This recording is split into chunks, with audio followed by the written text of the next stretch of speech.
गंजाम जिलार प्रमुख अंचल मध्य कोदला सहर अन्यतम। कोदला मध्य गंजाम जिलार सर्वपुरातन तहसिल। कोदला मध्य एक विज्ञापित अंचल परिषद। धीरे धीरे छोट सहर जनसंख्या बढ़िबा सह विभिन्न समस्या भी वृद्धि होइछि। एबे कोदला को एक सब डिविजन रे परिणत पई स्वर तीव्र हेबारे लागिछि। एथिपई स्थानीय शिक्षाविद, बुद्धिजीवी, नेता और युवगोष्ठी पक्षर प्राथमिक भाव उद्यम आरंभ हो जाइछि।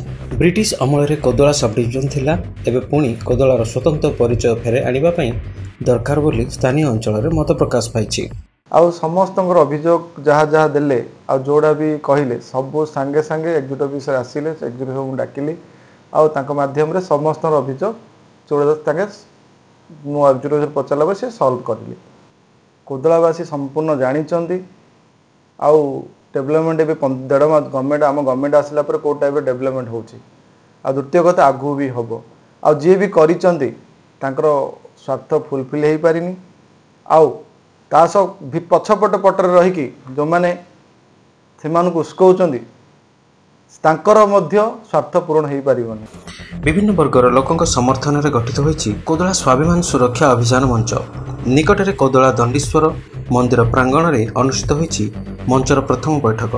दक्षिण ओडिशा साहित्य सम्मेलन महासचिव दंडपाणी महापात्र संयोजन में कोदला एनआईसी उपाध्यक्ष रंजिता सेठी सभापतित्व में अनुष्ठित होइतिला बैठक।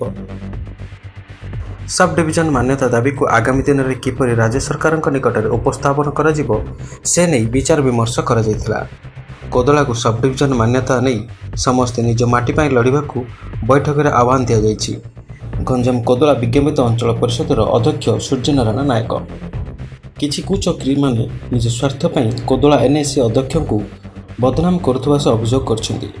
सूर्यनारायण नायक अध्यक्ष हेबा परे कोदला एनआईसी रे उन्नतिमूलक काम जारी रहितबा बेले किछि काउंसिलरंकर निज स्वार्थ साधना न हेबा कारणरू सेमान अध्यक्ष को बदनाम करुवा अध्यक्ष अभियोग करछन्ति। कोदला रे डेभलपमेंट जो दिगरे बढ़ुची केते जनकर स्वार्थ पूरण होनी बोली से माने इलिगेशन लगौचंती। सेथिरे कोदलार उन्नति से माने जो भाबुचंती कोदला उन्नति हेई पारिबनी एडा कोदलार उन्नति मु आ वर्षे 1.5 वर्ष समय थिला भितरे मु सेटा जारी रखिबी। जेते भी पछे पटरे रहीकि जदि करिले मध्य किछि फरक पड़िबनी। ब्यूरो रिपोर्ट सुना कथा न्यूज।